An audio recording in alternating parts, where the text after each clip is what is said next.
श्री शिवाय नमस्तु भयम। दोस्तों, जैसा कि आप सभी लोग जानते हैं कि 4 फरवरी 2026 यानी बुधवार को पड़ रही है फाल्गुन महीने की कृष्ण पक्ष तृतीया तिथि। और दोस्तों, यह वह तिथि है जो फाल्गुन महीने में पड़ने सबसे बड़ी तिथि है, क्योंकि यह फाल्गुन महीने में पड़ने वाली है और इसका बहुत ही बड़ा और विशेष महत्व होता है। पूज्य गुरु जी ने कहा है कि अगर कभी भी मौका लग जाए और फाल्गुन महीने की तृतीया तिथि बुधवार को पड़ जाए तो आप लोगों को 7 हरा दुर्वा का उपाय तो अवश्य ही करना चाहिए। इन दोनों का संयोग बहुत ही कम आता है।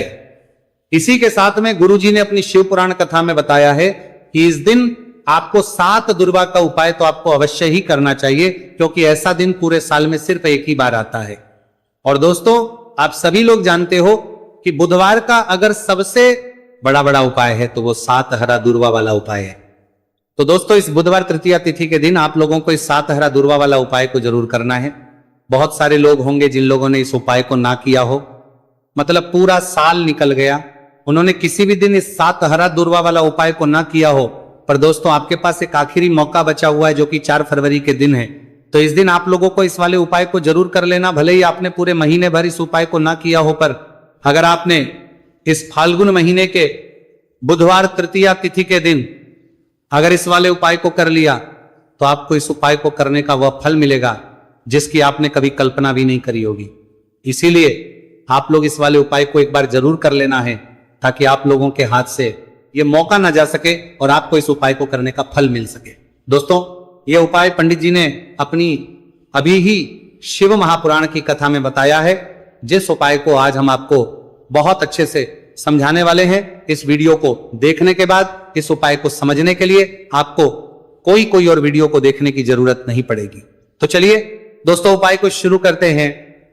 देखिए, ये इस फाल्गुन महीने के बुधवार तृतीया तिथि के दिन ये इतना खास होता है, इतना महत्वपूर्ण होता है। देखा गया है कभी कभी बड़े बड़े पूजा पाठ अनुष्ठान से जो मनोकामना पूर्ण नहीं होते, वो फाल्गुन महीने के बुधवार तृतीया तिथि के दिन एक छोटे से उपाय करने से ही आपकी मनोकामना पूर्ण हो जाती है।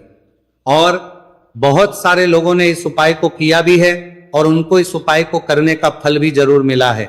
अगर आप लोग भी इस उपाय को करना चाहते हैं तो आप इस उपाय को करना चाहते हैं को पहले अच्छे से समझ लेना, सुन लेना, उसके बाद करना।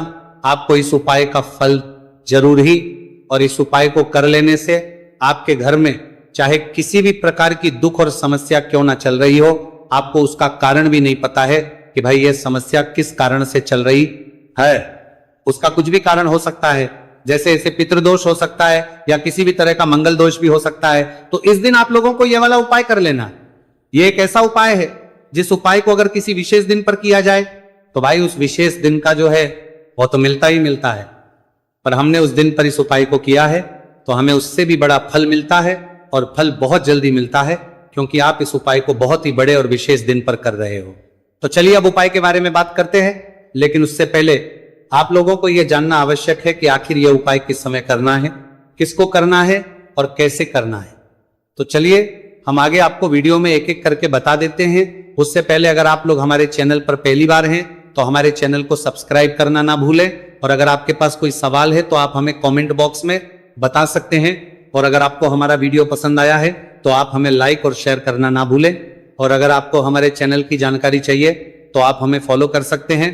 और अगर आपके पास कोई प्रश्न है तो आप हमें कमेंट बॉक्स में बता सकते हैं। पहली बार आए हैं या फिर मेरी आवाज आज पहली बार सुन रहे हैं तो हमारे चैनल को सब्सक्राइब जरूर कर लेना, और इस वीडियो को करके कमेंट बॉक्स में श्री शिवाय नमस्तु भयम ओम नमः शिवाय जरूर टाइप कर देना।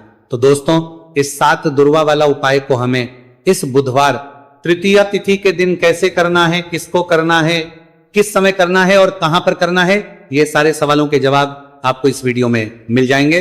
और जो ये वीडियो देखेगा भाई, उसको 7 हरा दुर्वा वाला उपाय जरूर करना चाहिए, क्योंकि इस दिन 7 दुर्वा का भी बहुत ही बड़ा और विशेष महत्व होता है। और जब बात आ जाए हरा दुर्वा की तो ये सोने पर सुहागा वाली बात हो जाती है, और ये एक बहुत ही बड़ा उपाय हो जाता है इस बुधवार तृतीया तिथि का। तो अब दोस्तों, इस 7 हरा दुर्वा वाला उपाय को आखिर करना किसको है, सबसे पहले हम लोग वो बात जान लेते हैं तो देखो, घर की जो बड़ी माताएं बहनें होती हैं, उन माताओं बहनों में से कोई भी एक बड़ी माता बहन इस वाले उपाय को कर सकती है। और दोस्तों, अगर आप चाहें तो अपने घर में से सभी सदस्यों भी इस उपाय को करवा सकते हैं। अगर किसी व्यक्ति की खुद की कोई मनोकामना है, खुद की कोई दुख और परेशानी है जो कि वो अपने लिए ही करना चाहता है, इस वाले उपाय को तो वो खुद अपने लिए भी कर सकता है।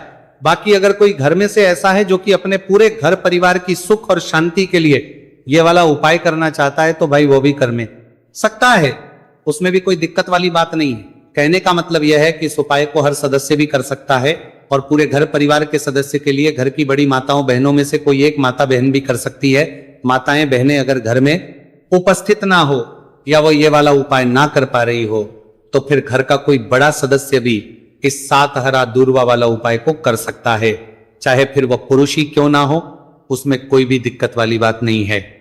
अब दोस्तों, जो अगला प्रश्न निकल कर आता है वो ये आता है इसको लेकर कि आखिर इस उपाय को हमें किस समय करना है, सुबह के समय करना है कि शाम के समय करना है। तो देखो, इस वाले उपाय को आप लोग सुबह के समय भी कर सकते हो और शाम के समय प्रदोष काल में भी कर सकते हो। अब अगर आप पूछो कि भाई सबसे उत्तम समय कौन सा रहेगा इस 7 हरा दूर्वा वाला उपाय को करने का, तो हम आपसे बस यही कहेंगे कि इस उपाय को आप सुबह के समय करेंगे तो ज्यादा बेहतर होगा। बाकी अगर प्रदोष काल के समय भी करेंगे तो भी अच्छा होगा, उसमें कोई भी दिक्कत वाली बात नहीं है।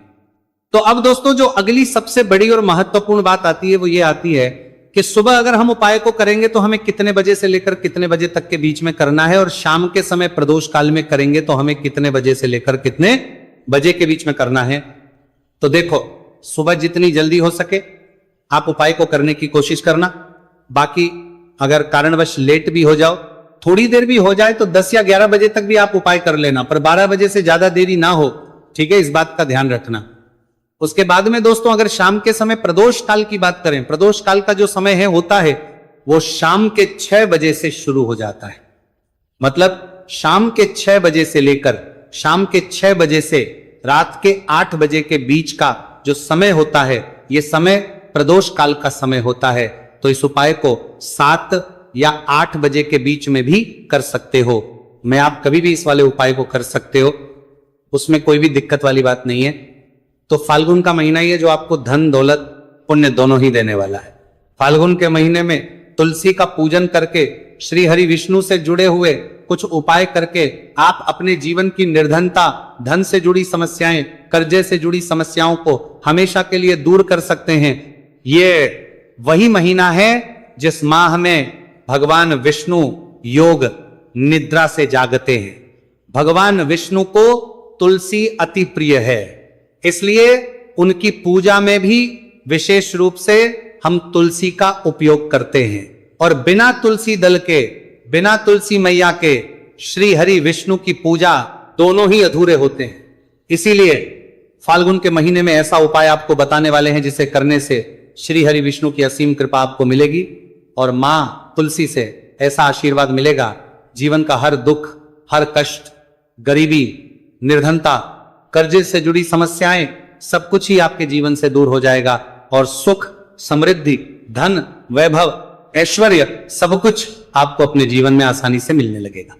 तो चलिए बात कर लेते हैं कि कौन सा उपाय है। तुलसी के पौधे में कौन सी चीज आपको रखनी है और इस उपाय को किस समय करना है। देखिए, सबसे पहले तो आपको बता दें कि अगर आपके घर में तुलसी का पौधा नहीं है तो फाल्गुन के महीने में एक तुलसी का पौधा अपने घर में लाकर जरूर लगाए, क्योंकि फाल्गुन के महीने में जो लोग अपने घर में तुलसी जी का पौधा लाकर लगाते हैं, माँ तुलसी का पूजन करते हैं, कभी भी माँ तुलसी उनके घर में निर्धनता नहीं रुकने देती है। हमेशा उनके घर में धन की वृद्धि होती है, धन की वर्षा होती है। तो जरूर से तुलसी का पौधा आप फाल्गुन के महीने में अपने घर जरूर लेकर आए और अच्छे से आपको माँ तुलसी का पूजन करना है। माँ तुलसी के पौधे की देखभाल करनी है। और वो कौन चीज है जो आपको तुलसी के पौधे में फाल्गुन के महीने 4 फरवरी बुधवार तृतीया तिथि में रखना है। और कैसे ये चीज रखते ही रातों रात आपके जीवन में चमत्कार होगा और आपके भाग्य का भी आपको साथ मिलेगा। तो देखिए, इस वीडियो में जितने भी उपाय हम आपको बताएंगे सभी उपाय सरल है। देखो, गुरुजी ने कहा है कि बुधवार के दिन आपको 7 हरा दूर्वा वाला उपाय तो अवश्य ही करना चाहिए। वीडियो के अंतिम में आपको उपाय बताया है। आपको करना है। देखो, आगे बढ़ने से पहले वीडियो को एक लाइक जरूर करें। देखो, सबसे पहला उपाय, यदि आपके जीवन में कर्जा बहुत अधिक है, आपके जीवन में संकट बहुत अधिक रहते हैं, आपके ऊपर बहुत अधिक विपदा आ रही है, बार बार आपको अपने व्यापार में और अपने धन में हानि देखने को मिल रही है, यानी कि आपको प्रत्येक कार्य में हानि हो रही है, तो आपको यह उपाय करना चाहिए। इस उपाय को करने के लिए आपको दो चीजों की आवश्यकता होगी। सबसे पहले है, आप जानते हो, जो कि भगवान गणेश जी को समर्पित होती है, तो आपको वो हरा दुर्वा की आवश्यकता होगी। साथ ही में एक लोटा जल की आवश्यकता होगी। और आप जब भी उपाय को करें, जिस दिन भी आपको करें, तो आपको प्रातः कल सुबह सुबह ही सुबह वह करना है। इस बात का विशेष रूप से आपको ध्यान रखना है, ठीक है। तो आपको एक हरा दुर्वा लेनी है। अगर आधा हरा दुर्वा भी मिल जाती है तो भी कोई दिक्कत नहीं है, बस आपको हरा दुर्वा है। अगर ज्यादा ना मिले तो उस स्थान पर एक हरा दुर्वा भी ले सकते हैं। हरा दुर्वा आपको आसानी से कहानी पर भी मिल जाएगी। बस याद रखिएगा, शुद्ध दुर्वा, और मतलब उसे शुद्ध करके ही उपयोग में लीजिएगा, है ना। तो आपको करना क्या है, एक हरा दुर्वा या एक से ज्यादा भी हरा दुर्वा आप लोग ले सकते हैं। तो एक हरा दुर्वा अपनी ले लीजिए, एक हरा दुर्वा के साथ में आप एक लोटा जल ले लीजिए, और इन दोनों ही चीजों को लेकर शिवाजी के मंदिर पहुंच जाइए। जी के मंदिर पहुंचकर सबसे पहले आप शिवाजी के पास में बैठ जाइए। शिवाजी के पास में बैठने के बाद जो शिवाजी की शिवलिंग होगी, शिवलिंग के ऊपर सबसे पहले आपको यह दुर्भाग्य को समर्पित करना है। दुर्भाग्य को कुछ इस प्रकार से समर्पित करना है कि जो दुर्भाग्य की दांडी का मुख होगा वो जलधारी की तरफ हो, जहां से जल नीचे करता है ना। और जो हरा दुर्वा का मिला हुआ भाग होगा वो अपने आप शिवाजी के पीछे की तरफ हो जाएगा, ठीक है। तो इस प्रकार से ये हरा दुर्वा का, ये दुर्वा आपको भगवान शिवाजी का शिवलिंग के ऊपर समर्पित करनी है। और जो एक लोटा जल आप अपने साथ लेकर आए हैं, इसी दूर के ऊपर भगवान शिवजी के शिवलिंग के ऊपर एक धारा से आपको समर्पित कर देना है, ठीक है। अब यहां पर देखने बात यह है कि यह उपाय इस व्यक्ति को करना है जिस व्यक्ति की नौकरी नहीं लग रही हो, जो व्यक्ति परीक्षा में पास होना चाहता हो, तो इस व्यक्ति को अपने हाथों से इस उपाय करना है, तभी उपाय कम करेगा, ठीक है। उपाय को करने के बाद आपको 3 महीने उपाय आपको कब तक करना है, जब तक कि आपकी नौकरी ना जाए। जब तक आप इस उपाय को नियम के साथ करो, आपकी नौकरी जरूर लगेगी। अब बात करते हैं दूसरे उपाय के बारे में। तो देखिए, दूसरे उपाय जो है, देखिए इस उपाय के लिए आपको मात्र 1 लौंग का जोड़ा लेना है, यानी कि 2 फूल वाली लौंग लेनी है। साथ में आपको मात्र थोड़ा सा शहद लेना होगा, और इसी के साथ में आपको तांबे के पात्र, अंदर शुद्ध जल लेना होगा। अब देखिए, इन सभी सामग्रियों को लेकर के आपको भगवान शिव के मंदिर में पहुंच जाना है। देखिए, ये उपाय आप सुबह से लेकर शाम तक कर सकते हैं। तो वह सबसे पहले तो आपके पास जो 2 फूल वाली लौंग हैं, उन्हें आपको शहद के अंदर अच्छे से डुबो है, यानी कि दोनों लौंग पर आपको अच्छे से शहद का लेपन कर देना है। अब आपको जो आपके पास एक लोटा जल है, सबसे पहले तो उसे शिवलिंग पर धीरे धीरे समर्पित करना है, और श्री शिवाय नमस्तुभयम इसका जाप करते हुए समर्पित कर देना है। अब आपके पास जो 2 फूल वाली लौंग है शहद से, उसे आपको शिवलिंग पर अर्पित करना है, और आपको प्रार्थना करनी है कि जीवन में जो रोग की स्थिति है वह समाप्त हो, जीवन के जो संकट और समस्याएं हैं वह सभी समाप्त हो, जीवन से जो